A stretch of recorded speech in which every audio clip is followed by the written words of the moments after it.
Mech pilots, online. BattleTech manuals, online. Long-term memory, offline. All systems bungled. Initiating BungleTech podcast.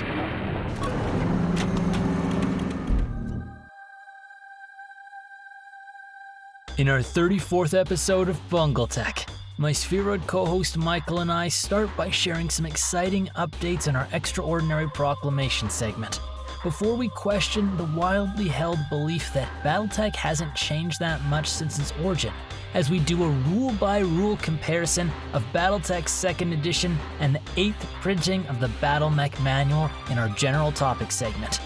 And then, in our Stories of the Inner Sphere segment, we break away from tradition and share a variety of the BattleMech articles I've had the honor of recording for SARNA. MechWarriors, through the dust of forgotten doctrines. Get ready to be surprised.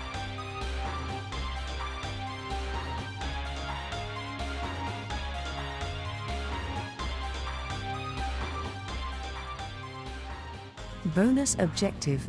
Extraordinary Proclamation. Initiating. We have done it. A long-time sparkle in our podcast eyes has been creating a BattleTech miniature of our iconic podcast mech, the Bunker, aka the Bungler. It is made, it is beautiful, and it is tripping over its own darn hex. And we are excited to offer this mini as a patron backer reward for technician tiers and up. Now, a quick message from the ever-giving Steve from the Mech Bay podcast. He is back running his popular charity event Crab Back with Crab Back 2025 Dawn of a New Day. This event should be a blast, pitting the ultimate 50-tonners against each other, crabs versus hunchbacks, and it is in support of the Extra Life charity. I've included the link to the event in our show description. Check it out, and please consider donating to help the cause. And now, a special announcement before our episode regarding an upcoming event Michael and I are stoked to attend. This is Nathaniel Smithson reporting from the front. The mech hangars are alive with movement, MechWarriors suiting up, technicians scrambling, and the scent of freshly welded armor thick in the air. All forces are deploying to KSEG 6 December 4th through 7th in Burnsville, Minnesota. Tournaments, campaigns, painting, and more. It is indeed a sight. Civilians and veterans alike are rolling out. This is a full spectrum engagement. Badges are now active with the full mission schedule being broadcast openly. You'll find Professor Michael and myself on the front lines of this valiant war effort, organized by WolfNet Radio and MN BattleTech. KSEG 6 is looking to be the biggest conflict I have ever had the honor to report on. We'll see you on the battlefield. This has been Nathaniel Smithson, Iron and Boots on the ground, always first on the scene.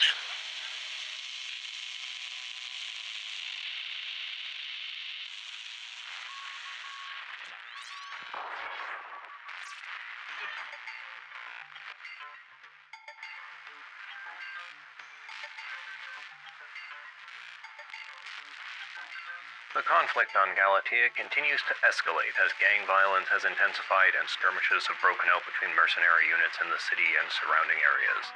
Even in these violent times, however, there are tales of grit and heroism. Unchecked conflicts between Galatean gangs and mercenary units continue to spiral out of control as outlying villages and communes have become prime targets for pillagers seeking supplies, valuables, or simply carnage. One such village, however, seemed to escape the worst thanks to some guardian angels. Yalok Village is a farming community in the Bamingui Hills. According to local teachings, it was founded during the Star League expansion and initial colonization of Galatea. It remains a tight-knit village, modest in its needs and production despite the boom and glamour of nearby Galaport. This simple way of life nearly came to an end this past month as raiders closed in on the town, only to be driven back by kind-hearted mercenary units hired at below-market rates. Ambush tactics, supported by some members of the community, allowed the irregular units to quickly gain an upper hand over the Lions of Sky, a once decorated unit who have again been handed a major defeat on the battlefield. There are even unconfirmed reports that their commanding officer, Cody McLaren, was a casualty in this latest skirmish, and their unit may face derating with the mercenary board if they survive the conflict.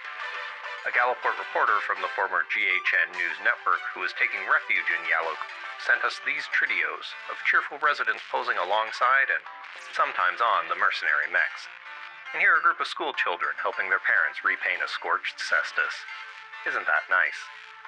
That's all for now, and these are tales of heroism in the sphere.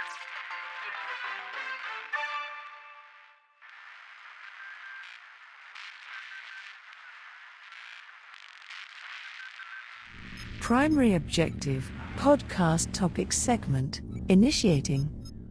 Hello, everyone, and welcome to episode 34 of BungleTech. Today is going to be fun, I think, for the nerds out there.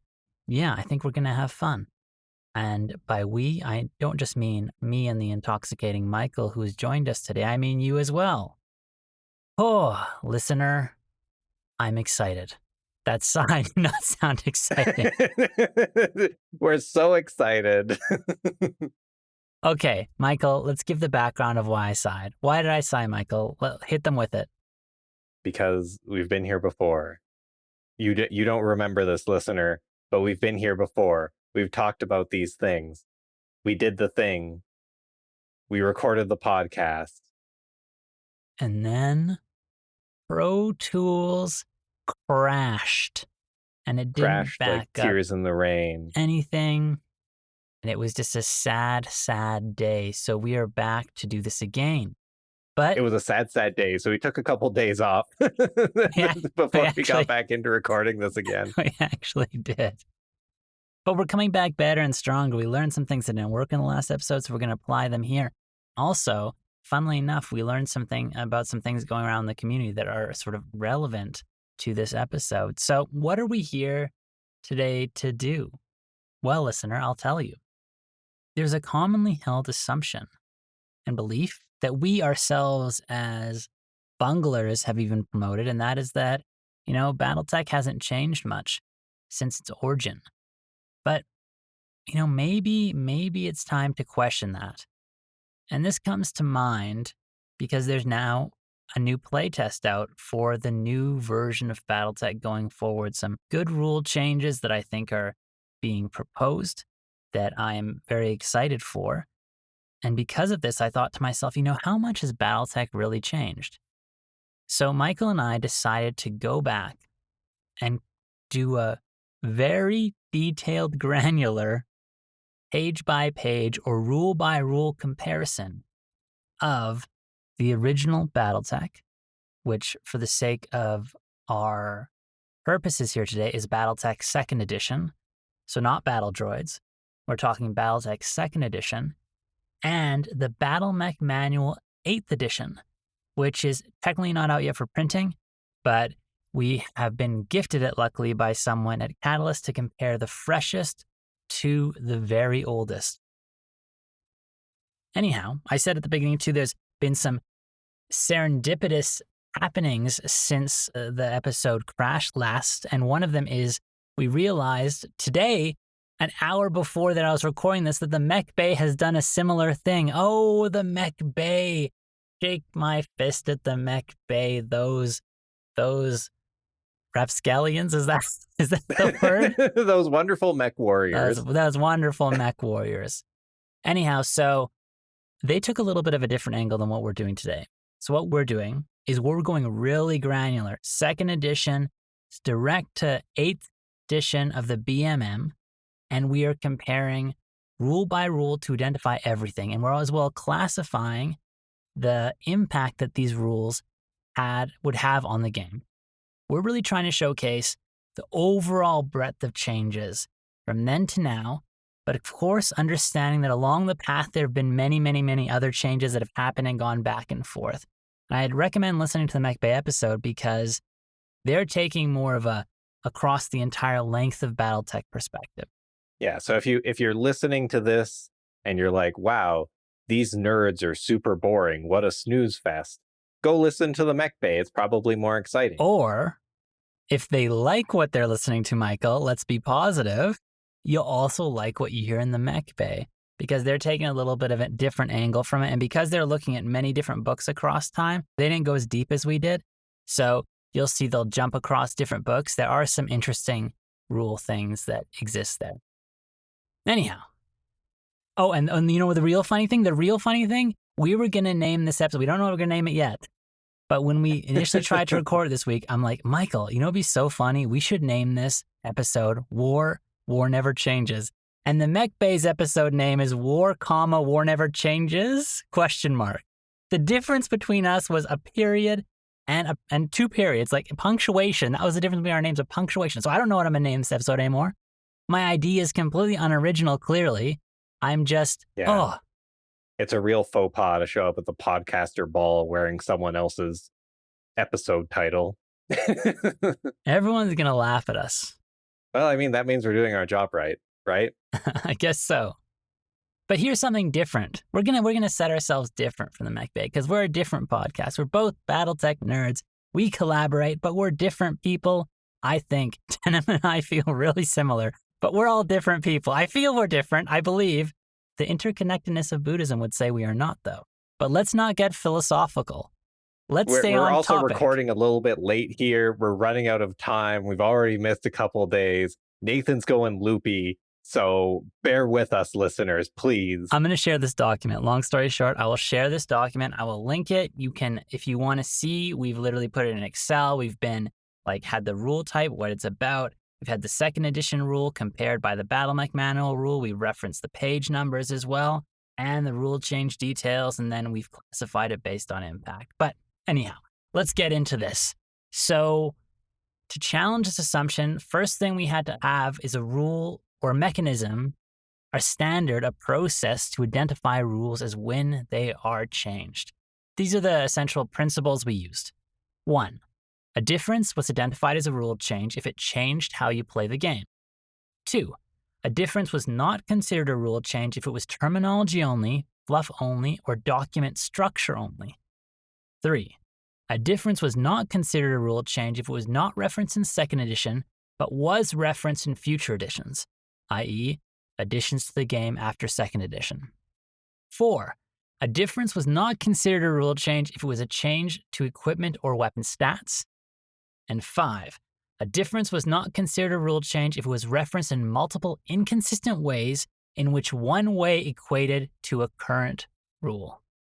And this actually came up a few times because the old second edition BattleTech rulebook it's a little bit dodgy. You know, back in the 80s, we didn't really know how to write rule books, and it's a bit unique. It's a bit challenging to read for my modern eyes. Yes. And so what Michael's explaining is the rule book is actually fundamentally broken down to 3 sections: BattleMech Training, Advanced Gunnery, and Battle Lance. And each of those apply different rules. So BattleMech Training is just simulating literally you're in a training mech. You're not taking full damage, systems are disabled, all that fun stuff. It's a very simplified version of the game. Advanced Gunnery starts applying more rules, and then Battle Lance starts applying more mechs as well, and some other advanced rules as well, and not advanced rules, some other rules as well. It's a little bit strange because you might have a rule in the BattleMech Training that contradicts the rule in Battle Lance, because once again, you're technically just in a training mech that has its system shut down and disabled, so it actually functions differently. So rather than make it a different stat sheet or specific equipment that handle differently, they actually made the rules fundamentally different for that type of mode. Or also fun, in Battle Lance, they may have said, the rule's just the same as the one in the training manual 20 pages ago. Go look that up. Yeah, there's lots of jumping back and forth. So you might be thinking, hey, Nathan, dude, are you stupid or something? Why are you saying second edition is the first BattleTech? It's called second edition. Well, that's because BattleTech Second Edition came after Battle Droids. And Battle Droids is very, very different. And most people consider BattleTech Second Edition really the beginning of what is BattleTech. So that's why we started there. If we started at Battle Droids, it would even be crazier. But Anyhow, that's what our logic was here. So let's talk about the game impact summary. So we looked through all these rules. In total, this might surprise you. It might be a lower number than you'd think. But remember, the BattleTech Second Edition rulebook is only 40 pages. We identified in total 27 changes. 9 we identified as low, which meant this was very unlikely to change the strategy you apply at the table. 8 we identified as medium, which meant this will change the strategy you apply in specific situations at the table. And 10 we said were high. And the high were rules that will fundamentally change the strategy you apply in every game of BattleTech. So that's pretty big. And so notably, when we're talking about impact here, it's not, like it's a bit of a judgment by us for like, how much does this kind of affect the game? How much does it affect how you play the game? So that's kind of what we were going for with the low to high game impact. Yeah, exactly. And today, when we're going to review the rules, we're going to go through them one by one. We're going to go through lows first, then mediums, then highs. And we're just going to get more detail as we get to the highs because we haven't even started, Michael. Oh my God, but we're starting now. We're starting now. Start strong. Give me a wonderful, a catchy, low impact change to get everyone interested here. This is the hook. You gotta hit him strong. Yeah. Oh, baby. Oh, here we go. The first low impact rule change is that map sheets are now an inch bigger than they used to be. In second edition, they were 22 by 17 inches. In current BattleMech Manual, 8th edition, they are 22 by 18 inches. We have gained an inch. Woo! No impact. Woo. Take it away, Michael. Next one. All right. So the next one is that back in second edition, mechs cannot jump any further than they can walk. This is a little bit unclear. This maybe could have some effect in some conditions if you could your leg actuators are damaged or something, but I don't know that that's actually what they're saying here. I think that it's just that you can't design a mech to jump further than it can walk. I think that's really all it is. Whereas in modern BattleTech, they're completely independent. That's it. Low impact. Next low impact. And this one's weird. It's super weird, but it actually has no impact at all. But I'm going to explain it to you, world, and you're going to think it has a huge impact. But trust me, I ran the numbers. It has no impact. In original BattleTech Second Edition, your base target number was based on range. And then your gunnery skill modified the range with either a plus or minus. Base target number for short was 4, medium 6, 8 was long. And then based on if your gunnery was 4 or 5 or 3 or whatever, you'd have a modifier. 4 meant plus 0, 3 meant minus 1, 5 meant plus 1 on that. It was a weird way to do it. Just an extra little calculation that had no mechanical impact from what I understand. Maybe there's something when it comes to SPAs in current game, but in the old game, there were no SPAs, so no issue. Really, from a base level, this is the exact equivalent. It just is more confusing. Yeah, this is just some THACO nonsense. And on the topic of that, the next one is insanity. So please, Michael, round 2. So basically, when they're trying to explain how you deal critical hits, some sections have more than 6 critical locations. This was also true in second edition. So they had those labeled as 11 through 16 and 21 through 26. And then they proceed to try to explain to you how to roll on the 11 to 16 and 21 to 26. And so they say that you roll your 2 dice, but you don't add the numbers together. Instead, the number on one die tells you which group of the effect is affected, and then the number on the other tells the exact effect. So you take your red die to tell whether it's in the 11 to 16 group or the 21 to 26 group, where if it's a 1, 2, or 3 on the red die, then that means that your result is in the 11 to 16, and the 4, 5, or 6 is on the 21 through 26 group. So if, for example, you rolled a 2, then the effect would be 11, 12, 13, 14, 15, or 16. and then the white die will tell exactly which effect resulted, and you tack on the number showing the result from the red die roll to give you a number between 11 and 16 or 21 and 26. For example, if the red die tells that the effect is in the 21 to 26 group and the white die roll was a 3, then the effect number is 23. And so you'd look at your sheet, identify number 23 on the critical hit location, and that location is critical hit. And if the number rolled does not have a critical hit result, roll the dice again. So anyway, it's exactly the same thing. It's just very complicated. You flip a coin and then you roll die 6, whatever. Exactly. Moving on. Even hearing you explain it, I'm like, every time I read it and hear it, it makes less sense to me, but I know it is the equivalent. Next one, another low impact. Not low impact because, well, I'm thinking low impact because it doesn't come up that much, but in second edition, heat above 30 is not tracked. In BattleTech now, there's something called overflow heat, so you can go above 30, and in TAC Ops, there's even an advanced heat scale that I think goes up to 50 or 60 or something like that. So yeah, in the second edition, your heat would go to 30 max and could not go above, but you could be stuck there forever in ways that we will explain in the future. That's that one. So if you're sitting at 29 heat and you're playing second ed with your friends, just dump all the heat you can. It doesn't matter. Exactly. Yeah. Totally. That's a good way to think of it, actually. All right. The next one is, again, just sort of like a procedural thing.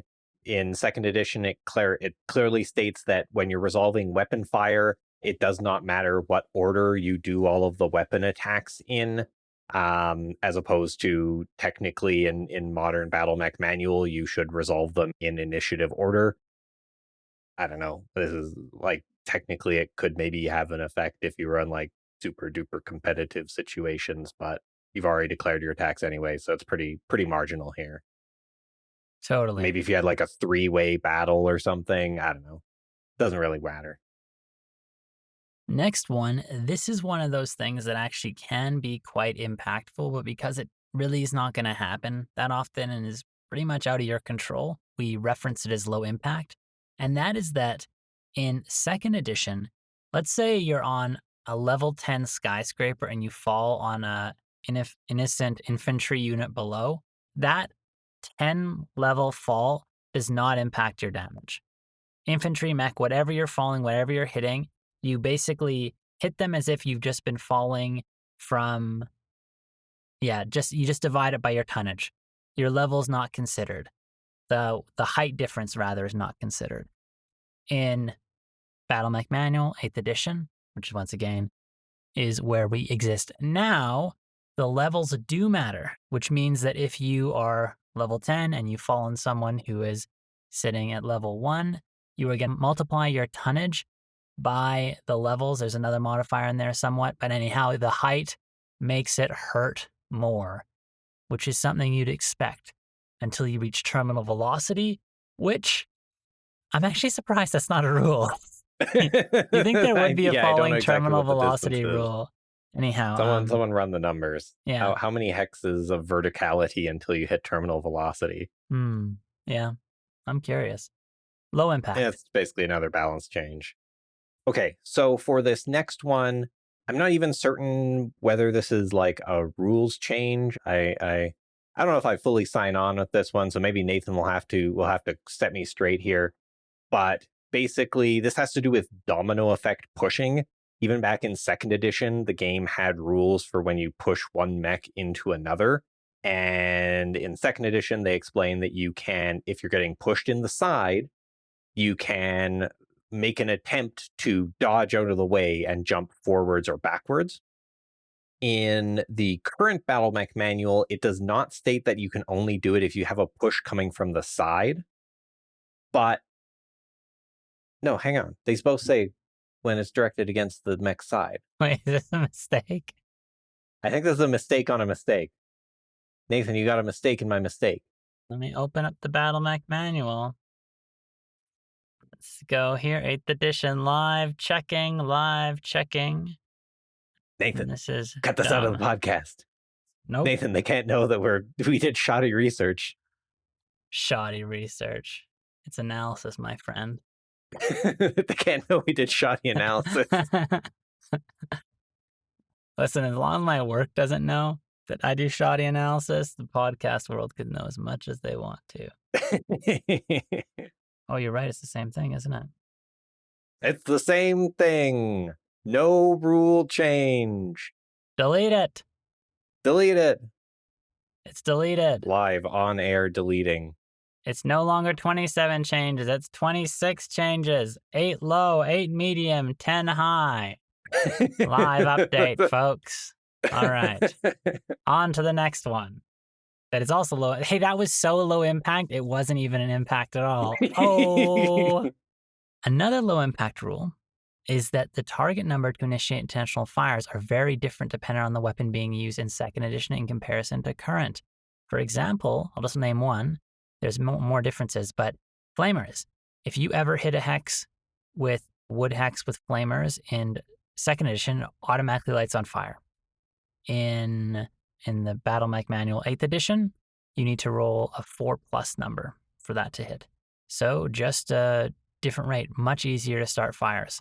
And most weapons sort of copy over with that a little bit. So just some minor differences, but how often are you going to do this? Not that often. I have never remembered a rule for starting fires in my life, and I don't intend to start today. All right, well, that's good, because I don't want you to mix it up with these rules from second edition. And we are now officially on moderate. To our new list, which is now 26 long, we are now on the moderate game impact or medium. I've said it inconsistently. It should be moderate, not medium. This is where impact. we're getting kind of like interesting. You got through your broccoli of low impact changes, and now we're getting on to the delicious mashed potatoes. No. We're in broccolini now. We're broccolini. The nice springy broccolini of moderate impact changes. Oh, love it. All right, take this one away, buddy. I don't see your change. Oh, well, I did it. You friggin' crazy guy. You crazy. Refresh, bro. What the heck? I just did. Refresh quicker, bro. What the heck? I did. I have refreshed. Okay, why don't you just filter to moderate then? Do it yourself. I'm trying. It's not loading. There we go. It was doing something weird for me too.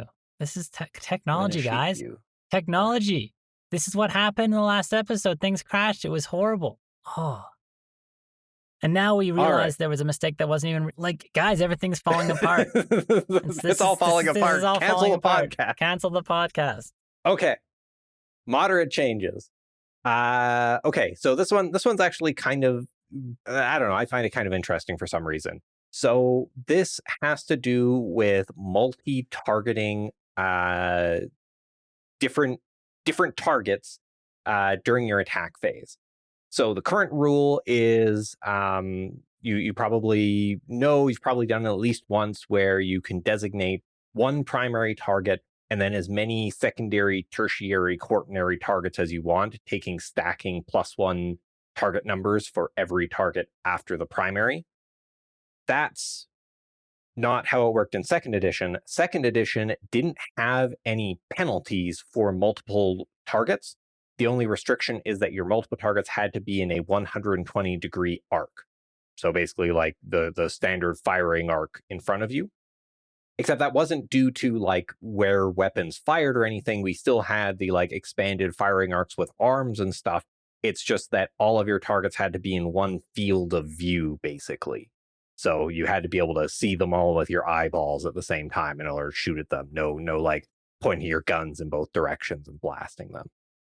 So this is kind of neat. I guess it would maybe encourage shooting at multiple targets a bit more than you currently do, but you're almost always going to want to like focus your fire anyways. Maybe it drops penalties. So if you've got like a bunch of different range bands on your weapons, then you can always like isolate and keep all your weapons in their optimal ranges. I don't know. It's moderate impact. It's kind of an interesting change. Yes, I agree. I want you to do the next one too, because you did the calculations regarding this one, so you got to do it. You did the math. No, you did the math on this one. Oh yeah, you're right. I did the math. Let's not trust it then. Okay, this one is another moderate game impact. So aimed shots are different. Essentially, in second edition, there's no -4 immobile modifier. And the head location is confirmed on hit with 8+, rather than the standard 6, 7, 8 confirmation. This basically means it's about 3% harder chance to hit the head once you take that headshot, excluding the removal of the -4 immobile modifier. So basically, it makes headshots on immobile mechs worse. And also, in second edition, if you were taking a headshot in immobile mech and you missed, you know how when you do those misses on aimed shots, it still hits other parts of the body? Well, specifically for the headshots, you now miss legs. So if you do end up missing your headshot, you even have more of a high chance to just waste your shot completely. So, yeah, long story short, aimed shots are not very good, or 3% less good and harder And to Nathan do. said, don't trust the math on this. That's probably accurate, because I believe that the probabilities will change depending on what your attack roll was going to be. The number will affect it, but don't worry too much. It's only moderate impact. No, that's for the confirmation of the aimed shot, not for I see what not you for the mean. target number. Wait, then how could that possibly be? Because it went from a 6, 7. Oh, I see. Yeah. Okay, no. All right. The math checks out. Somehow, I thought You're the off 8+ the hook would be this better time. too, but 6, 7, 8's just so good. Okay. All right. So this one's actually kind of sort of moderately impactful, and one that still sort of comes up periodically. So this one's around initiative. Back in second edition, the rule was that the team who lost initiative would move a mech, then the other team would move one of their mechs, and then you'd go back and forth until all mechs were moved, and the team that won initiative moved one of its mechs last. So that's obviously a bit different than what we have today in the BattleMech Manual. There's the whole unequal number of mechs table to help you like work out how to move them, so that if you have like massively too many mechs on one side, it doesn't let you just dominate initiative. And it also clarifies out, like, I'm not actually sure how to reconcile the two rules in the second edition, where one says you alternate until all mechs have moved, and then it also says that the team that won initiative moves one of its mechs last. So I don't know exactly how that interacts, I'm going to be honest. But anyways, it's a different initiative, and initiative is one of those things that still gets tweaked to this day with things like the initiative cards. So not too surprising that there's a change there. And here's another moderate rule change. In BattleTech Second Edition, there is an additional phase in the game. There's something called the reaction phase, and it pertains to torso twisting. In second edition, unlike in current BattleTech, after movement, you take turns alternating your units in determining who is torso twisting. Although functionally this may seem like it is the same thing, in my opinion it adds another layer of strategy and deception to the game. For example, you could torso twist many of your mechs to make it look as if you are targeting a specific mech before declaring your attacks on another mech. It's all about the deception, and just imagine how much this phase would slow down BattleTech further. Oh man, it would make it so much more chunky. I don't know. I think it's super interesting that there's a separate phase for this. Just what a crazy rule difference. Yeah, and I think this is also where, okay, so there's also like a dodgy bit of flavor text in here that talks about like rotating your heavily armored front towards your enemy.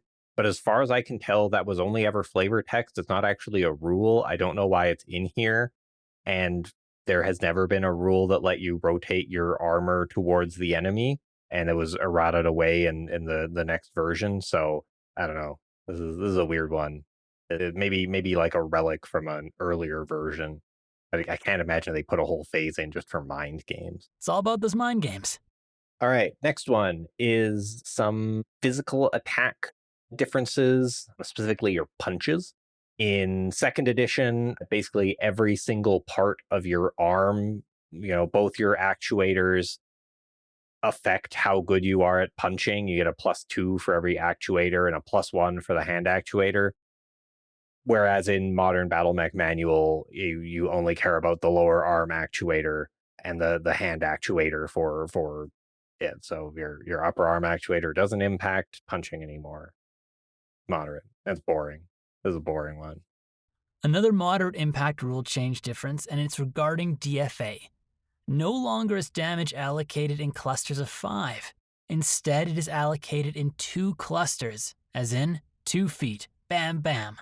Also, you take half the damage you take in the current edition of BattleTech, tonnage divided by 10 instead of 5. This makes DFA, even though it's still bad, quite a bit better in my opinion.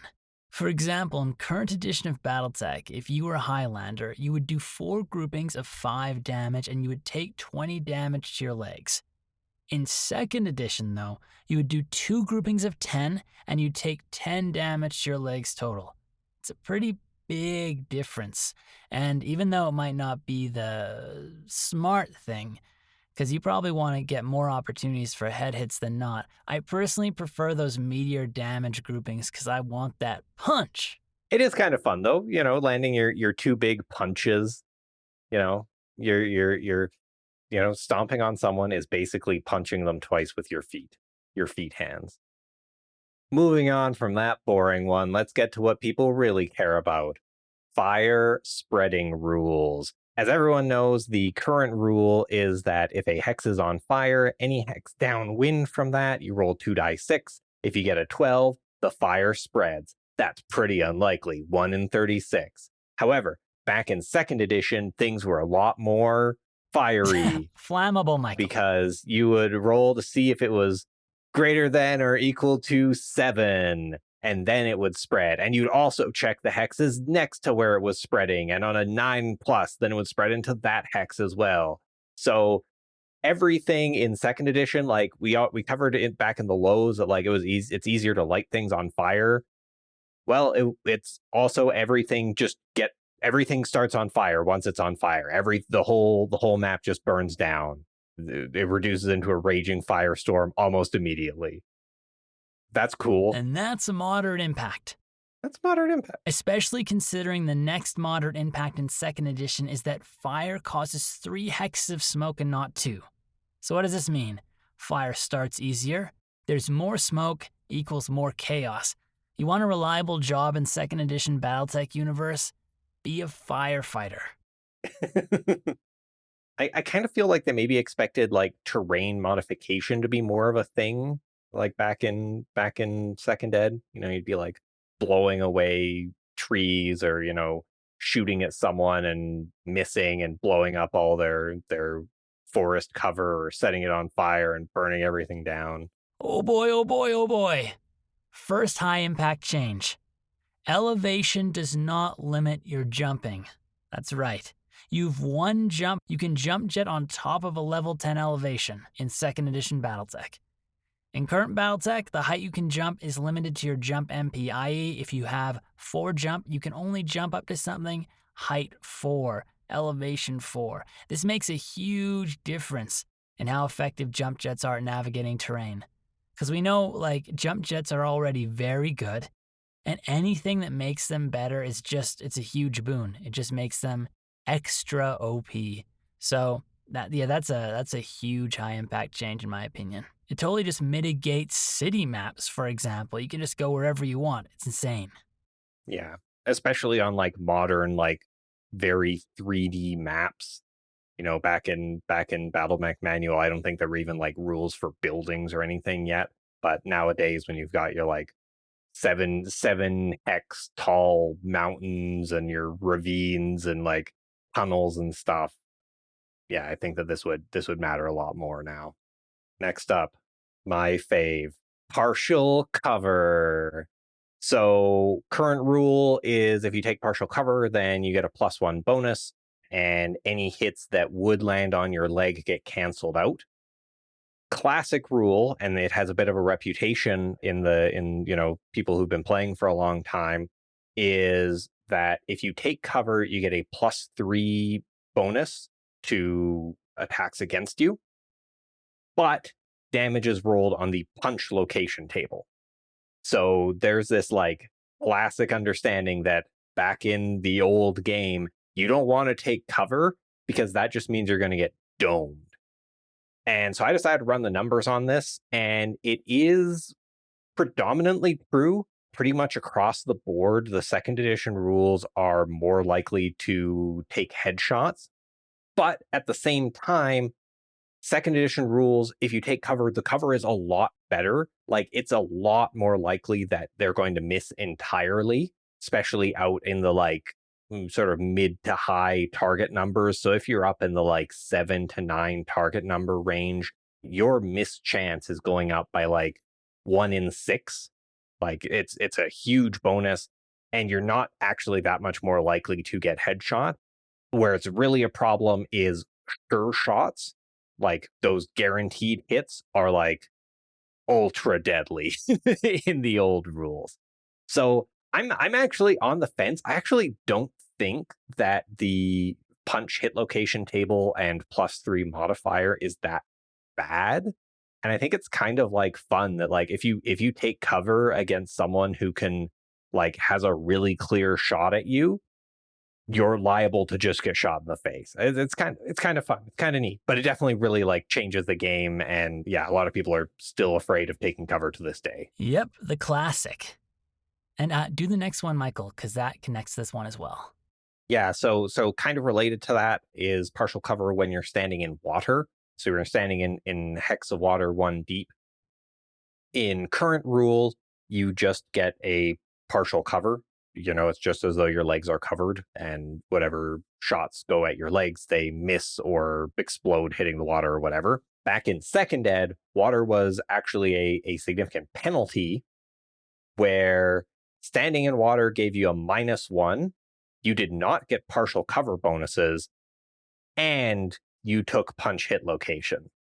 So we're talking compared to actual, like if you're standing behind a rock to you're standing in a river, you're looking at a 4 target number swing, and now you're getting punched, hit, tabled, and like that's almost certain death. Water in second edition, absolutely deadly. Like I can't even conceive of how, like, you know, I can see the other one. I can see the partial cover. I could live with it. The water one, this seems like inexcusable to me unless you genuinely want water to just be like the deadliest possible location for a mech to be at any point in time. Wow, that's a big difference. That's what I call high impact. Now that's what I call high impact. Back to you, Nathan. Okay, now this one I'm really excited to explain because this one's super, super weird. Critical hits are very different in second edition. Essentially, there's many differences, but I'm just going to summarize them here. And this just counts, I'm just counting this as one high, but this could be many multiple ones. So internal components are not made inapplicable after they're hit in second edition, which basically means that in theory, the same slot can be hit multiple times.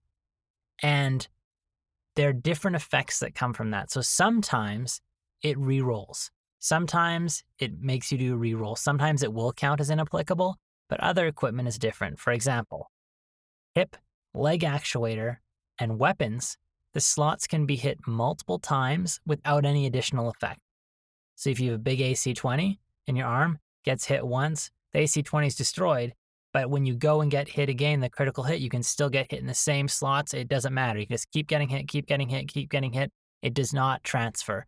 So the chance of you, I guess this would completely remove the concept of internal transfers. Oh, they don't even cover that actually in here. They don't use that use case. But anyhow, it's totally going to reduce critical hits. Mm-hmm. Certain equipment, when critical hit multiple times, results in additional stacked effects. So jump jets and heat sinks. When you hit a jump jet, every time it disables a jump jet. It says, it's very clear, it says it's not destroyed. It disables a port. And if you hit that same port multiple times, every single time you lose 1 jump MP. But the jump jet itself does not get destroyed. So that's interesting. The real interesting one that I think is crazy is heat sinks. So every time your heat sink gets hit, it removes 1 heat sink. That's very classic. They didn't have double heat sinks these days, so it was 1-to-1 ratio. Very simple. But if all your heat sinks are destroyed and your sheet has all its 10 heat sinks destroyed, and you keep on getting hit on the heat sinks and you're still alive, I don't know how this could happen, but you're still alive, it adds 1 more heat per additional hit. So not only are you no longer cooling, you're now heating up for every heat sink you've been hit, and that just stacks and stacks and stacks. So that's pretty crazy. So you could be racking up heat really quick if you were somehow lucky / unlucky enough constantly get these little hits that had just been landing on heatsink, maybe like machine gun. Very, very, very crazy. So that's huge. Criticals, yeah, that's so different. Criticals would be, to be honest, much less threatening and much more weird. Is this maybe living on in the advanced critical resolution rules like we have played with many times? Because this seems quite familiar, actually. Taking multiple hits, stacking effects. Yeah, like critting the some same ways. slots. Yeah, some ways. Like jump jets, heat sinks do not apply in advanced crits. They're automatically destroyed. Any single slot is, but you're right for weapons. Because weapons, you can hit the slot, it stacks and stuff like that. Not hip leg actuators. I guess it would just be weapons. Yeah. But weapons are the majority of the slots. So yeah, there's definitely connection I didn't think about. And I love that. So why am I complaining about this? I don't know. I'm a man of contradiction. All right. Up next is everyone's favorite seatbelt checks. So in the BattleMech Manual, most people are probably pretty comfortable with the seatbelt check. If something makes you fall down because you failed a piloting skill roll, you immediately have to make a new piloting skill roll with the same modifiers applied to avoid bonking your head and taking a pilot damage. Back in Second Edition, you just had to make a straight pilot roll. Anytime you fell down, whatever caused you to fall, you always just had to make a base piloting skill check or take 1 point of damage. So that obviously makes it a lot easier to avoid bonking your head. It would probably quite a bit reduce the amount of like head bonking going on, because a lot of the time, you know, when your mech does finally take a tumble, it's because you like really got hammered for a turn, and so consequently you're quite likely to take a pilot hit. Here, I can't imagine you're taking a lot of pilot hits with even a standard 4-5 pilot. Yeah, totally. It makes falling way less threatening, which I sort of, in some ways, I like. But at the same time, it is fun to have to nail 11 PSR in certain situations and just pray. Because when you land it, it feels good. Next one, another high impact in my opinion. In Second Edition, engine critical hits are handled differently. One, when you get an engine critical hit, the heat doesn't apply this turn. It doesn't start applying till next turn. And in the current version of BattleTech, for every engine critical hit, it's +5 heat, right? I mean, you can only have 3. But for the first 2, it's +5, then it goes another +5, so it's 10 per round. In Second Edition, it's +5, and then it's +10. So it's basically 15 heat per round instead of 10. So that's quite a big difference. Like, even if it may equal out a little bit in the end, it does change your strategy in specific situations in which you know that heat generation does not start to next round, lets you take more risks even in sort of critical situations. And then when you're in those situations, it also limits your options and your ways out of it. So yeah, definitely a high impact Definitely change. high impact if you're piloting a Jenner and melting to death. Everything was melting to death in Second Edition, Michael. All right. Next up is physical attacks. So current rule, you're basically using, it's more or less like a gunnery check, except instead of using your gunnery skill, you use your piloting skill. Back in Second Edition, the attack, the base number for the attack was determined by the type of physical attack you were doing. So punching, pushing, clubbing was all 4s. Kicking was easier with a base of 3. Charging and death from above were more challenging at 5. And they were the only ones that had the comparative compare pilot skill modifier, which is one of those weird things. I always wondered where it came from. And so it came from back here, where basically punching, kicking, pushing, clubbing were all just normal attacks, your pilot skill didn't factor into it. Only charging and death from above was a like one-on-one, two warriors face on the battlefield thing. These numbers aren't anything crazy for your average like 4 or 5 pilot. Punching is a bit easier, kicking is even easier. Well, no, because kicking has the -2 modifier now, so kicking is the same. Punching was a little bit easier than it would be today, but it's not a huge difference unless you're maybe running some like weird pilot skills. You didn't really have the opportunity for your pilot to be like really good at physical combat back in Second Edition. Yeah, and then because you like it, basically it changes things. For example, it basically means that in current edition, right, it becomes essentially easier in most situations to land those physical attacks. Yeah. Especially if you have a pilot that specializes in it. Yeah. So like the example I wrote here is a mech warrior with 2 piloting that has ran an opponent that did not move will hit on a 4 in Second Edition and will auto hit on a 2 in current edition. So there are significant differences that played based on the piloting skill, which is interesting. And what's actually funny about this? This is like a terminology difference. But did you see what they called death from above? What type of attack? How they described it in the Second Edition? I don't know if you saw. I did not. They call it a jumping charge attack, which I found interesting because I've never imagined it as a charge, but like they consider it a charge of types. Yeah, that's kind of fun. Like your mech's like stomping across the battlefield, quickly boost up into the air, and then you just drop kick the other mech. Yep. I like it. That's fun. Okay. Next one. This one will actually make a huge difference. It's very clear. When I say it straight away, I'll be like, oh my God. In Second Edition, there's no limitation of only one type of physical attack in a turn, i.e., you could run up to someone and punch them with both hands and kick them at the same time. That's going to make melee builds much more effective. If you can double punch and kick, you get 2 chances of head hits and a chance to kick someone and knock them over into a fall every single round. Man, that's pretty powerful. That's a huge change. Yeah, I think that it's a little bit, I don't know, between this and the last one, physical attacks are a little bit dodgy in Second Edition. I think that they're potentially a little bit too swingy, especially not having like pilot skill in there and being able to just be like, might as well just triple punch my opponent. Yeah, it's weird. This would it really changes the feeling of the game for sure. Those 2 ones combined. Judo mechs. All right. Last one for me as we're coming to the end of our high impact changes here. It's more terrain modification. Yeah.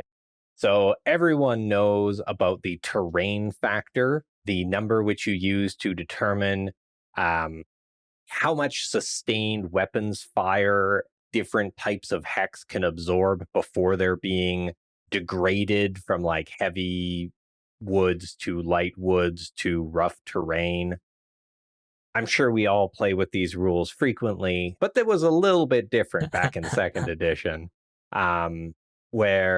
So firstly, they clarify that there is no way to reduce a rough hex or a clear hex. You can't, if it's just open terrain, no amount of firepower is going to make it trees, I guess, or turn smooth terrain into rough terrain.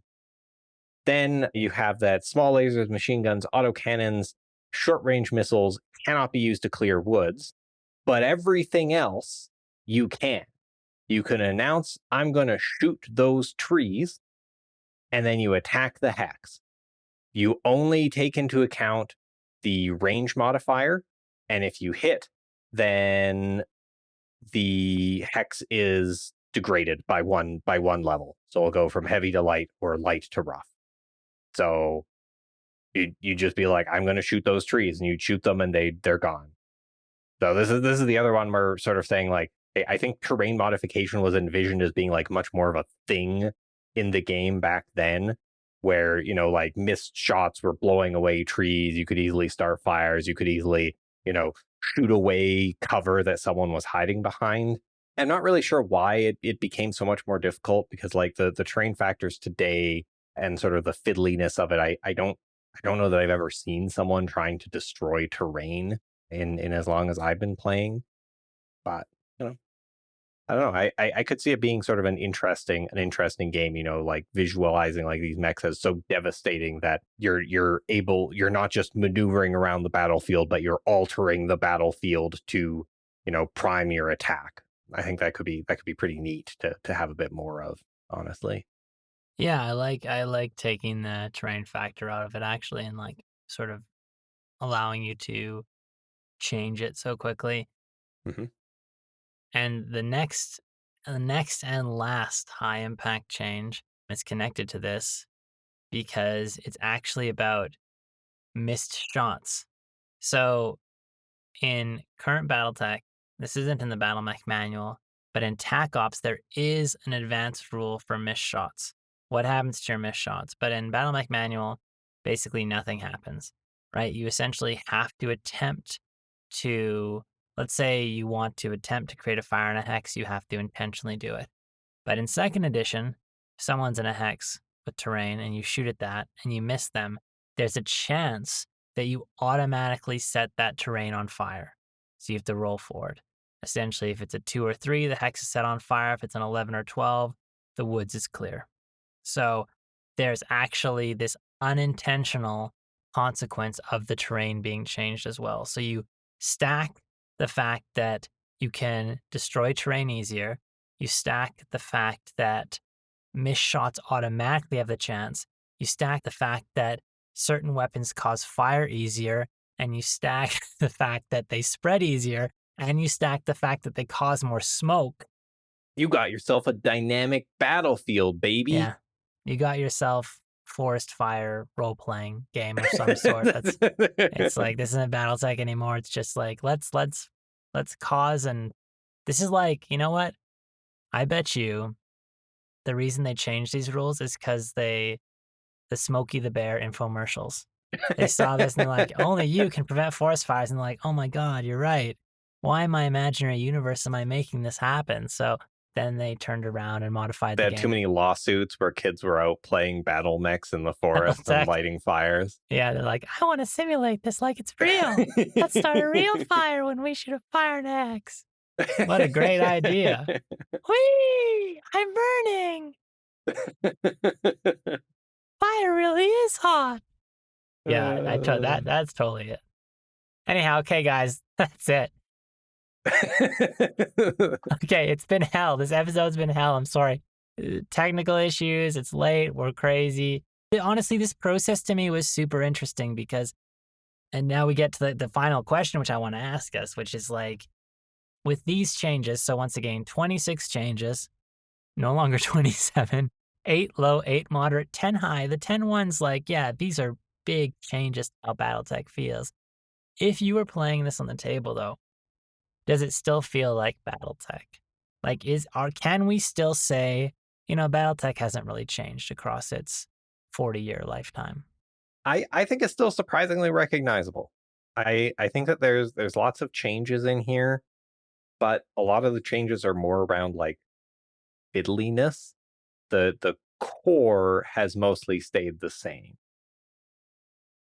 And I think there's some ones that are like really, really obviously good, like avoiding shots, making rolls on the punch hit table. Like that had to change. Like, you know, that wasn't gonna fly forever. It's still, yeah, it's still recognizable through and through. It's just I think that a lot of things have been cleaned up in the newer version. That's sort of the feeling I get. Yeah, and I feel like when people say, like, you know, if you feel someone has that feeling like, you know, BattleTech hasn't really changed across 40 years, I would agree with them. But then if someone said, oh, you know, so much has changed, I'd also agree with them. Like, there's so many mechanical things that change, and I've always felt this way also from the perspective of advanced rules, because advanced rules have had a significant amount of changing and updating across the years. So because I play those rules, I'm impacted by these more so than most players. But I would say that, yeah, BattleTech as a core feeling, like this would still feel like BattleTech. And that's what I think we need to keep in mind with this new playtest is, are these rules changing? Yes, they're changing BattleTech, but are they changing how BattleTech feels?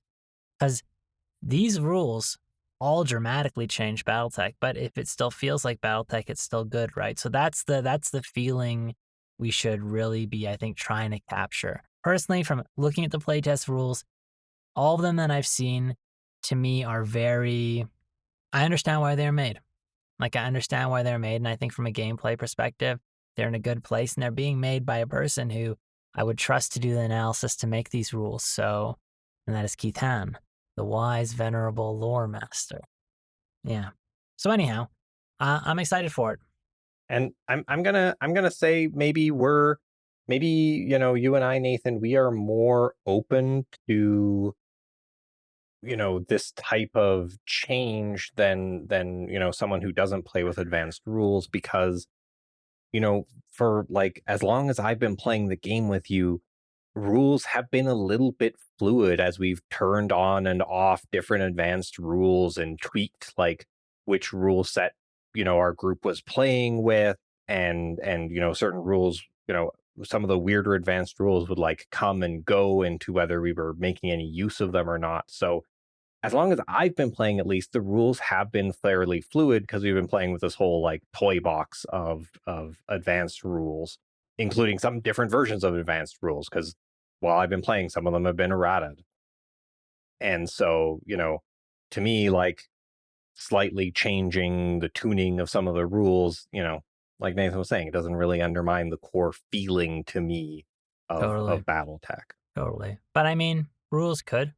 Who knows? So maybe that'll be exciting to see what happens to the playtest, because I'm glad they're doing this open way so that we can actually, experience it and see what we like, see what we don't like.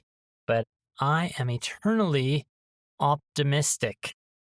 So once again, listeners, thank you for joining us on this journey.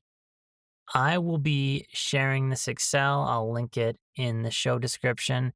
Once again, if you want to get out of the weeds that we were in and you want to get a sentiment and feeling for sort of how BattleTech has evolved across its journey through the different editions, not just comparing the first to current, but you want to see this more like a sky high view, check out the Mech Bay episode that is entitled War, War Never Changes? ?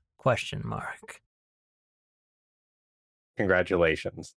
You freed us from the curse by taking it on yourself. It's like the ring. Maybe it has to do with this Excel sheet.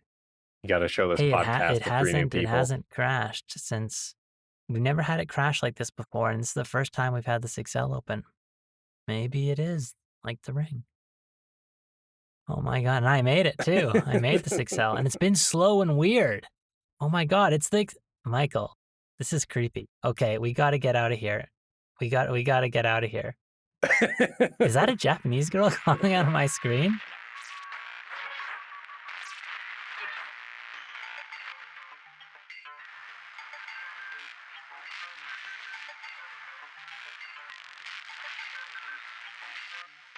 This is Professor Michael presenting The Sphere We Live In. While considered primitive compared to the more exotic armors of the battlefield today, standard mech armor is itself a miracle of engineering, and one that was nearly lost during the First Succession War. Despite this, its broad effectiveness, along with significant stockpiles left over from the Star League, meant that mechs seldom had to resort to any other compounds except in remote rim sectors. Compact and light, each armor plate consists of 2 primary layers. A lined crystal steel on the exterior, which has both high thermal conductivity and high potential reflectivity. These 2 factors allow the armor to better resist ablation by laser and particle projection weapons than traditional cubic crystal steels, while also having exceptional hardness and toughness that can resist most ballistic projectiles. This outer layer gives BattleMechs their characteristic sheen, and is also why the armor plates almost always feel cold to the touch. Beneath that layer, a boron nitride ceramic provides thermal, electrical, and neutron insulation, which is further reinforced by diamond monofilament impregnation to increase hardness and disrupt fragments of the external layer or hypersonic ductile jets from high-explosive armor-piercing shells. The composite bonding between the two layers ensures voids cannot form even under megajoule kinetic attacks, and prevents deformations at temperatures of 50 to 900 Kelvin. All of this is packed into plates only a few inches thick, and which set the standard for armor capabilities in the sphere. Now you know about the sphere we live in.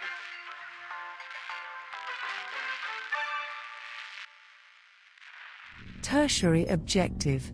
Stories of the Inner Sphere segment. Initiating. In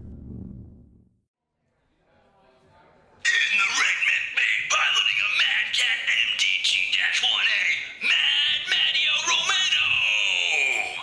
The announcer's voice carried from the Trivid display despite the general din of the bar. It wasn't the busiest time of day. Most mercenaries on Galatea didn't bother getting out of bed until mid-afternoon. But there were still a few patrons sipping beers and watching the latest unsanctioned gladiatorial bouts. And in the Blue Mech Bay, piloting a Zeus U-X4, Thomas Lightning Wozniak! One of the patrons snorted, pips on her shoulders identifying herself as a former AFFS lieutenant. Lightning? Seriously? That's the best they could come up with? A giant of a man leaned over to look at the Trivid. I have never understood why Inner Sphere warriors insist on these childish nicknames. His speech clearly identified him as a clanner, and the claw mark tattoo across his face hinted at Ghost Bear heritage. Makes things more interesting, The lieutenant replied, watching the two mechs emerge from their base. That's a weird-looking Zeus. Probably not a ZEU-X4, and I've definitely never seen a Mad Cat like that before. She sipped her beer and gestured to the Mad Cat using her bottle. You look like a clanner. You guys making some new model I haven't heard of? Nay, as far as I know. The clanner admitted, then pointed at the mysterious BattleMech. That is unlike any Timberwolf I've ever seen. Its torso is too sharp, too angular, and its arms do not possess omnipods. Figures. These backyard wrestling bastards can't even get their mech designations right. She downed her beer and sat back to watch the fight. Unlike the arenas of Solaris, Galatea's games often took place in cramped conditions. Both mechs powered up barely 400 meters from each other, with little more than flat dirt between them, and opened fire with laser beams and flights of LRMs. The battlefield was momentarily obscured by the smoke of missile trails and the debris of explosions. Most of the Mad Cat's missiles found their mark, cratering the Zeus's armor while several missiles managed to catch Mad Madio's ankles. The Zeus then followed up with a blast from its autocannon, confirming the lieutenant's suspicion that this was not, in fact, a ZEU-X4 model Zeus X. Fucking knew it, she muttered, then tossed back the remnants of her bottle before gesturing to the bartender for another. The likely Ghost Bear remained silent as the two mechs closed, but then grunted in satisfaction. Huh, that is no Timberwolf, he said with confidence, then continued after the lieutenant raised an interrogative eyebrow. That Mad Cat, or whatever it is, has stopped firing its LRMs. Clan missiles do not have a minimum range. Those are Inner Sphere launchers. She nodded, as both mechs had stopped firing their missiles and were instead peeling back layers of armor using just their lasers, and in the case of the Zeus, its autocannon. Each circling the other with their torsos turned 90 degrees. With no cover or jump jets between them, the fight was now down to a simple test of gunnery. The first to penetrate the other's armor would gain the upper hand. At first, it seemed like the Mad Cat would emerge victorious as a large laser neatly severed the Zeus's right arm at the elbow. But then, a combined blast of autocannon and laser fire from the Zeus managed to pierce the armor of the boxy launcher on the Mad Cat. The mech shuddered as secondary explosions first blew the launcher open, and then the entire chassis erupted in a giant orange fireball. The tri-vid display dimmed slightly to prevent blinding any viewers. A Timberwolf would most certainly not do that, either, the clanner noted dryly. And the winner by ammo explosion is the... The announcer stopped as a piece of the Mad Cat's exploding torso struck the Zeus in the cockpit, knocking it flat on its back. The 80-ton machine remained deathly still after several moments. Actually, make that a tie! It's a tie, folks! Another patron at the end of the bar cursed and threw his betting ticket in the air. Written in small print near the bottom were the contestants' full names and correct mech designations, including the name Rakshasa.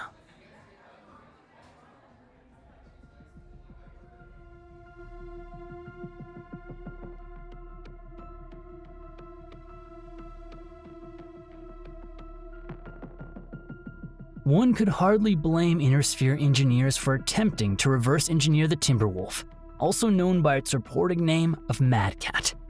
The iconic clan heavy mech had achieved legendary status as a boogeyman to Inner Sphere forces, somehow combining the firepower of both a marauder and a catapult, while being faster and better armored than either machine. Few encountered the Timberwolf and lived to tell the tale, so it was only natural that any salvaged examples were immediately sent to the protected capitals of each great house for thorough analysis. The Federated Commonwealth sent their salvaged Timberwolves to the New Avalon Institute of Science, where the best minds of the Inner Sphere marveled at clan technology and utterly failed to reproduce any of it. The clans were so far ahead in BattleMech development, from lightweight laser focusing crystals to superconductive polymers, that NACE scientists acknowledged early on that it would take decades of intensive research to catch up. Hans Davian, however, demanded tools to fight the clans immediately. Rather than admit defeat, NACE changed the scope of their work from reverse engineering the Timberwolf to using it as a template to create a new mech using the best technology currently available. To further reduce development time, NACE reached out to General Motors for assistance. In exchange for using the Marauder as the base chassis, GM would receive the technical details to manufacture the new mech at scale. Nearly 5 years after first contact with the clans, the Rakshasa was born, so named after the mythical shapeshifter that would mirror its opponent's appearance and skills. Although the Rakshasa was not an Omni-Mech, it would be another year before the first Inner Sphere Omni-Mech was produced. The Rakshasa did its best to mimic the primary configuration of the Timberwolf, using as much Star League-era technology as could be sourced from the Helm memory core. Just like the clan Timberwolf, the Rakshasa is built on an endo-steel chassis surrounding a 375 rated extra light engine, albeit an engine that's more fragile than the clan version and a chassis bulkier than a clan-produced one.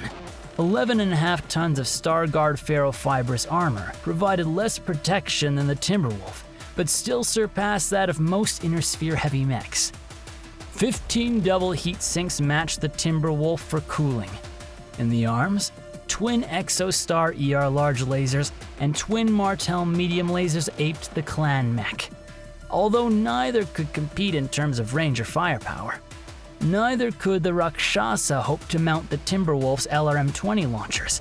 The best NACE could do was twin federated LRM-10 launchers, with additional Artemis 4 fire control to ensure each of those missiles had a better chance of acquiring its target. Secondary weapons were limited to a single Martel medium pulse laser, eschewing the Timberwolf's machine guns and small laser. Lacking any of the technology that made the Timberwolf such a menace, the Rakshasa was still undeniably an excellent heavy combat mech by Inner Sphere standards. Initial combat trials against the clans were also quite promising, as 2 Rakshasas were sent to the Kellhounds to fight the Red Corsair and an Ark Royal and Elisa. The future was looking bright for the Rakshasa in 3055, and GM envisioned the chassis becoming a prestige assignment for commanders throughout the Federated Commonwealth.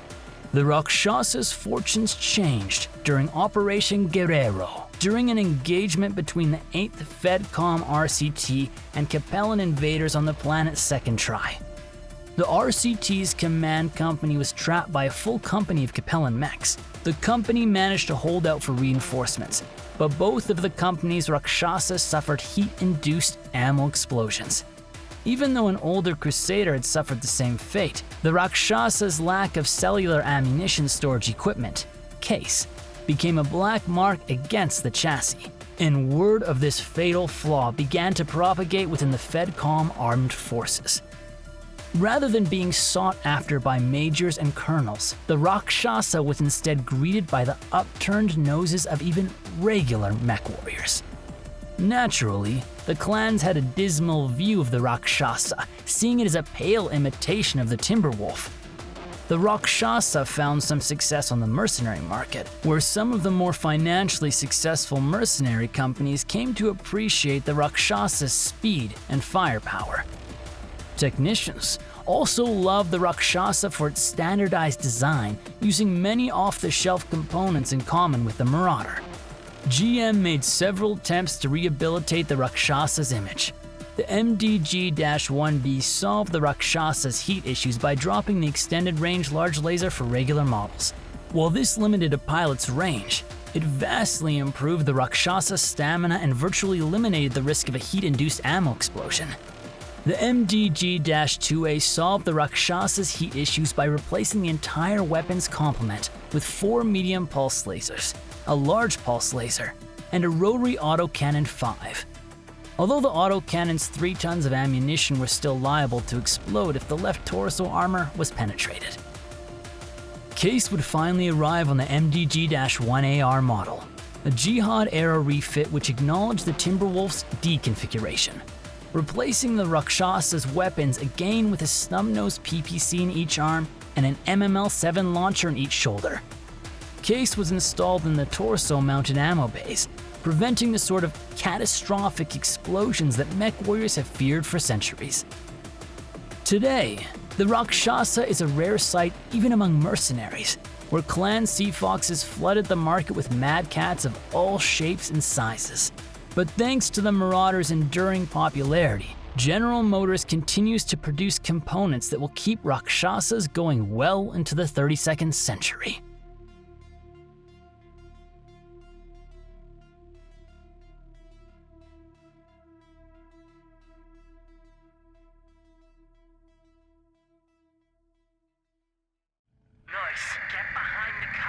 The raid was going well if the unit's radio chatter was anything to go by. Jensen tuned most of it out. It was hard to hear it over the sound of his dual saw chewing merrily through a tree. There wasn't much else to shoot at in his sector, so Jensen fell back on old habits and decided the best way to intimidate the locals was to deforest the general area. Jensen wasn't really a BattleMech pilot, but it was hard to hire seasoned MechWarriors on the salaries Banson Universal Unlimited was offering. He used to pilot a forestry mech though, which meant that Jensen had first-hand experience with half of his Raider's armament. That was enough to get him the gig. But it did mean he lacked a certain killer instinct. Except when it came to trees. If you needed someone to take a pine out by the roots, Jensen was your man. Only there was very little call for an arborist during a semi-piratical raid. Jensen, get your ass over here. We need fire support. Jensen sighed. He was just about to finish with that ash tree too. Perhaps the raid wasn't going as well as Jensen thought. By the time he arrived at his Lance commander's location, one Raider was already down, its internal combustion engine exposed and leaking oil like blood from a fatal wound. The other members of Jensen's Lance were both tanks, a D1 Schmidt and a J. Edgar. Opposing them were a pair of JES-1 missile carriers and 2 Pegasus hover tanks, their missile racks still off-gassing exhaust from the apparent ambush that took out the other Raider. The D1 brought respectable firepower to Banson's raiders, but it wasn't armored enough to stand up to the wall of missiles the Shiloh militia's hover tanks could launch with every volley. It was rapidly reversing course and firing away with its rotary autocannons while the J. Edgar sped up for a fast retreat. For a moment, Jensen just stood and watched as the D1's autocannons finally chewed away enough armor from a JES-1 to rip through its skirt, sending the hovercraft's nose into the dirt just as it was launching its second volley. The explosions were enough to detonate the missiles that were still waiting to be launched, causing the entire tank to erupt in a brilliant orange fireball. It was an awesome sight, but one that Jensen couldn't appreciate for long.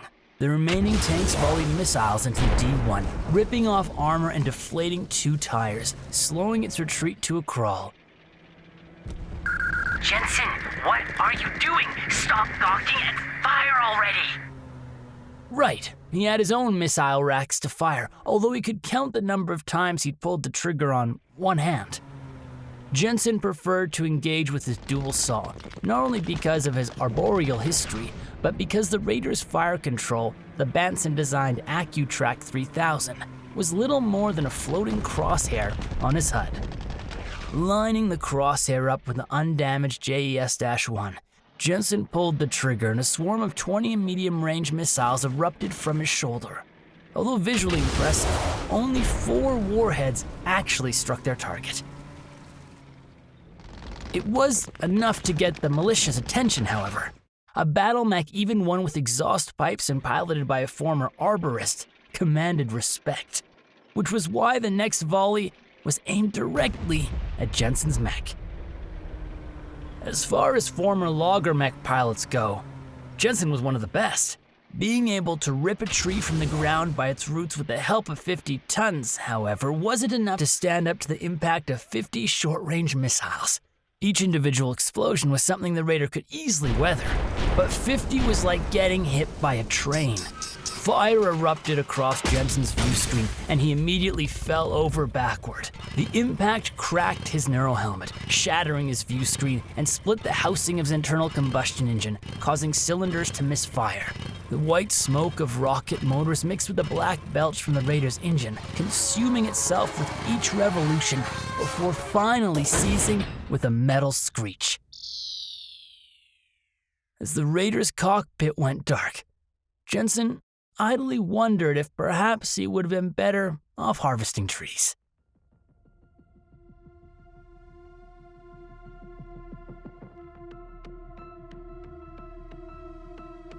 The early 3100s were an unprecedented era of disarmament within the core of human space. The Republic of the Sphere had created a political and legal environment that encouraged the major powers to reduce their overall fighting forces and to curtail new defense spending. Jacob Banson, president and CEO of Banson Universal Unlimited, saw this era of disarmament as a business opportunity to take assets by force rather than by free market. A better term for this strategy is piracy. Banson's plan was to create a private military under the guise of a mercenary company affiliated with his business, Banson Universal Unlimited. Banson insisted on his force including BattleMechs, as they'd long been considered the pinnacle of military hardware. But Republic restrictions on such hardware prevented Banson from simply purchasing BattleMechs on the open market. Instead, Banson floated the idea of creating an entirely new BattleMech designed and built completely in-house. The project, codenamed Jacob's Ladder, began in 3132. With all researchers and engineers working in total secrecy. The project was surprisingly successful. Within 2 years, the team had developed a 50-ton chassis, armor, communications, and targeting equipment for a BattleMech that would have been considered state-of-the-art at the turn of the millennium. To arm the mech, Banson Universal acquired Hatchet Dower so they could use that company's MRM-10 launchers, and researchers had even developed a patent for a rotary autocannon. Unfortunately, Banson's researchers had difficulty cracking the secrets of miniaturized fusion that allowed BattleMechs to operate for extended periods while discharging directed energy weapons. One such engine test resulted in the death of a lead scientist, causing the project team to abandon fusion power in 3133. The Raider's power would instead be generated by something much, much older: internal combustion. Although simple and reliable, provided adequate fuel could be sourced, internal combustion engines couldn't provide enough power for lasers or particle cannons, and also prevented the installation of jump jets, although Banson would later develop a jump pack that would give the Raider a limited jump capacity. It did, however, provide enough energy for the full articulation of Myomer bundles, a relatively large missile launcher, and a rather brutal weapon more often associated with the construction industry. Best of all, it made the Raider much cheaper than a true battle mech. The JL-1 Raider first rolled off assembly lines on Tybalt and St. Andre in 3134. At 50 tons, the Raider was powered by a 200-rated internal combustion engine, had 2 single heat sinks, a pair of MRM-10 racks, and a dual saw replacing the left hand. The dual saw was a curious choice, given that mech-sized melee weapons were a known quantity and offered better damage with lower weight requirements. The MRM-10 is also strange as a primary weapon given its notorious inaccuracy, made only worse by the Raider's first-generation targeting equipment. One point in favor of the Raider was its triple-strength Myomer, a technology that allowed the Raider to achieve speeds of 86 km per hour, with the Raider's combustion engine being liquid-cooled, however. Its TSM system could only be activated with repeated weapons fire or deliberate deactivation of its 2 single heat sinks, a dangerous proposition for inexperienced pilots. 7 tons of standard armor was considered adequate, given the opponents the Raider was expected to face, and the fact Banson couldn't legally source ferrofibrous armor. Initial deliveries of the Raider were given almost entirely to Banson's Raiders, the appropriately named mercenary unit that would often be engaged in extra-legal acquisition following the collapse of the HPG network. With survivors unable to report raids until weeks or sometimes months after the fact, Banson operated with near impunity and even began to sell Raiders to cash-strapped mercenary units of questionable honor, some of which may have had similar piratical tendencies. The Raider was best used in mass waves, overwhelming defender with sheer numbers and closing to short range where it could most effectively use its missiles and dual saw. The JL-2 Raider Mark II gave the mech a long-range option by swapping the MRM-10s with a rotary autocannon. Fitting the Rack 2 required downsizing the engine, giving the Mark II a top speed of 64 km per hour with its TSM activated. 10 tons of standard armor at least allowed the Mark II to better endure return fire. Banson hailed the Raider as a complete success, offering BattleMech-sized firepower at a fraction of the cost of a real BattleMech. But success as the leader of a pirate band required more than business savvy. The first Banson's Raiders, also known as the Scourge, mutinied on Tybalt in 3136, capturing Jacob Banson before handing him over to Republic authorities to be brought up on various arms violations. Banson's Raiders would then disband, although the Raider would continue to be built by former Republic factions, seeking to rapidly rearm during the Dark Age. In fact, multiple Raider variants would arise as local industries took advantage of Banson's Universal's lack of leadership, all of which would do away with the cumbersome dual saw and inaccurate MRM-10s.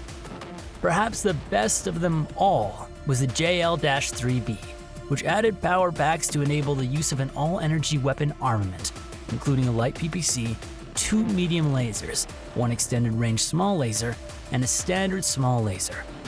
Double heat sinks, improved cooling, and a retractable blade replaced the inefficient dual saw. The widespread and illegal construction of the patented design would continue unabated until Simcox Industrials acquired the rights after Banson's Universal's dissolution in 3149. Wildly outclassed by nearly every medium BattleMech produced since 3025, Simcox still sells the Raider to smaller planetary garrisons, down on their luck mercenaries, and paramilitary groups of dubious repute.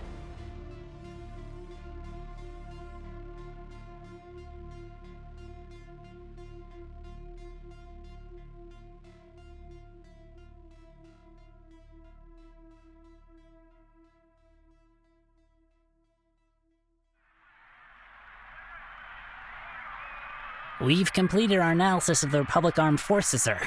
Brody McIntosh, CEO of Coursera Weaponries, looked up from a datapad, recounting the latest Premier Footy League match between the Terrible Terrans and the Glasgow Goblins. He grunted at the score. The Terrans had lost, as usual. Aye, what have you got? McIntosh's aide, Robert Downs, swiped upward on his datapad, sending a file over to his boss and silencing the slow-mo replay he'd been watching before his arrival. They're relatively well-equipped considering the general devastation of the former Word of Blake Protectorate. Even if they don't wind up salvaging a sizable percentage of the former Blakist forces, the RAF would represent a significant military power, perhaps even the strongest single-armed forces currently serving. Come on, Roby. McIntosh tossed the datapad onto his desk.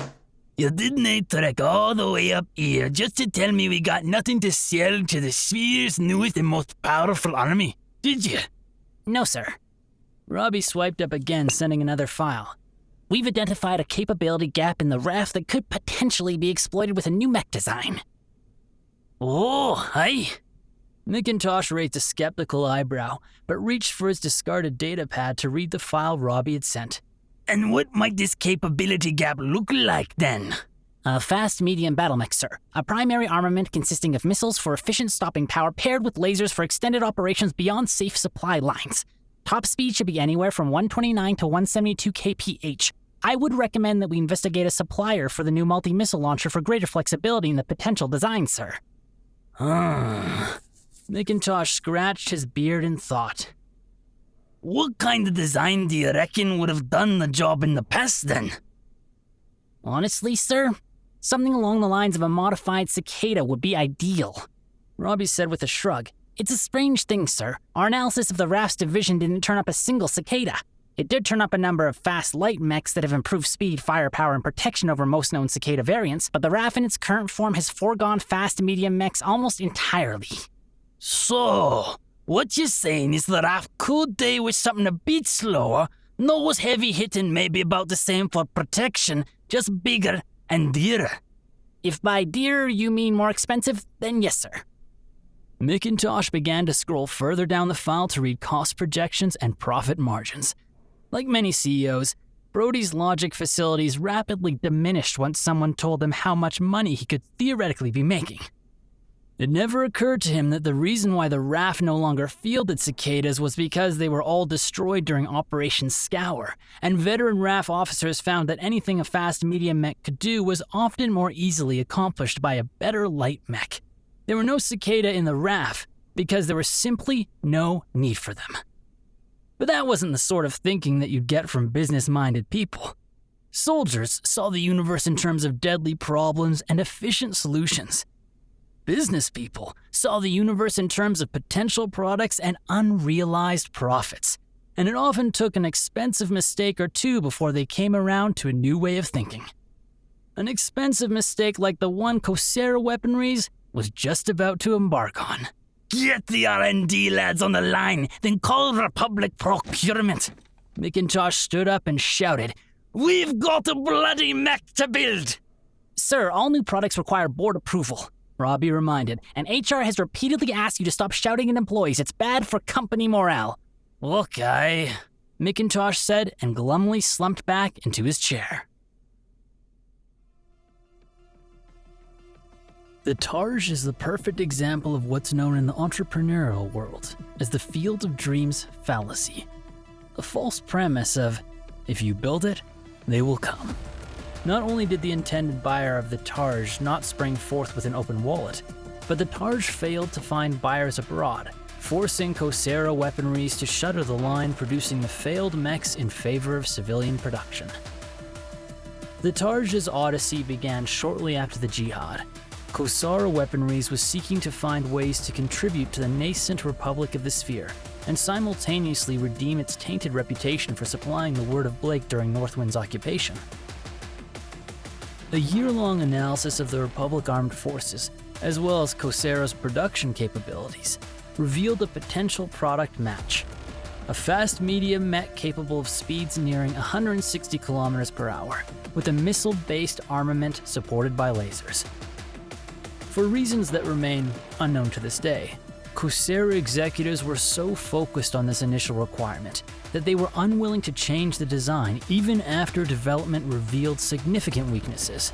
Weaknesses that made the Targe increasingly unappealing to its intended customer, the Republic Armed Forces. The result was a lackluster design that the RAF largely refused to purchase. The Targe's failure to find a buyer in the RAF forced Coursera to seek buyers on the open market. Unfortunately, the Republic's military materiel redemption program meant that armed forces across the Inner Sphere were either halting new military purchases or actively disarming. Without a buyer, Coursera was in dire financial straits. Fortunately for Coursera, the famed Northwind Highlanders were still in the process of rebuilding after their losses during the Jihad, and were willing to purchase the Targe in great quantities. This protected Northwind's primary arms manufacturer from bankruptcy, while providing the Highlanders with a serviceable if unimpressive medium mech. Coursera would eventually tinker with the design and produce several upgrade packages, but only a few hundred Targes were produced between 3081 and 3084. Coursera converted the Targe production lines to produce civilian hovercars and construction equipment during the height of the Republic. The TRG-1N Targe was a 40-ton BattleMech built on a standard Norse medium SE5-3C chassis and around the Pitband 320 light engine to reduce cost while increasing durability. 5 tons of heavy ferrofibrous armor further strengthened the Targe's defenses, but left the design with a mere 6-ton weapons payload. Coursera had initially envisioned the Targe with a new multi-missile launcher to fulfill the design requirements, but instead settled on the Shigunga MRM-10, as it was both lighter and shared with the earlier Blackwatch. 3 diverse optics ER small lasers supported the single missile launcher, while cellular ammunition storage equipment, case, protected the single ton of ammunition. To meet the required speed threshold, Coursera engineers outfitted the Targe with Myomer accelerator signal circuitry, MASC, allowing it to reach speeds in excess of 170 km per hour for short periods. Although impressively fast with MASC engage and exceptionally cool with 10 double heatsinks, RAF procurement was less impressed with the Targe's general lack of firepower. It was capable enough in a light cavalry role, but it was outshone by lighter designs in the scout and harasser roles. 3 years after the RAF passed on the TRG-1N, Coursera created the TRG-2N. This variant mounted a 280 light engine to free up the necessary weight for an MML-9 with Artemis 4 fire control. 2 of the ER small lasers were replaced by ER medium lasers, further improving the mech's damage potential. While most Northwind MechWarriors appreciated the additional weapons, they were less enthused to find that the case had been removed and the ammo bins relocated to the legs, raising the possibility of a MASC overload leading to a catastrophic ammo explosion. Nearly 3 decades later, Coursera would once again return to the Targe with the TRG-3M, developed in 3109 during increased tension between the Republic and Capellan Confederation. The TRG-3M finally forewent its light engine in favor of an extra light engine, freeing up enough tonnage to replace all existing weapons with an LRM-10 and 3 ER medium lasers. Flexible, simple, and reliable. The TRG-3M saw sales to the RAF, Highlanders, and a fair number of well-funded mercenary outfits. Today, the Targe is a rare sight outside of a few jumps from Northwind, and the Highlanders remain the Targe's most active users. Modern designs have largely surpassed the Targe, and even the ancient Cicada now has a competitive upgrade package from Westover BattleMechs. If the Targe wasn't irrelevant during the Republic era, it risked complete obsolescence during the Ilklan era.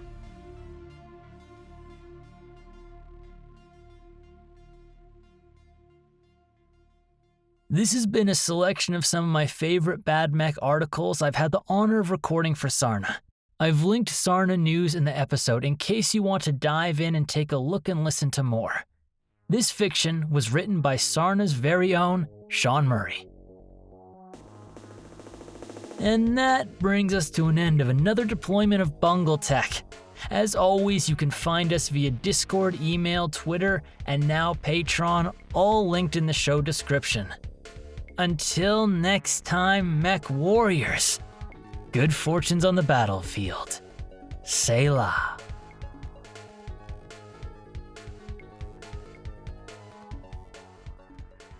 All podcast objectives complete.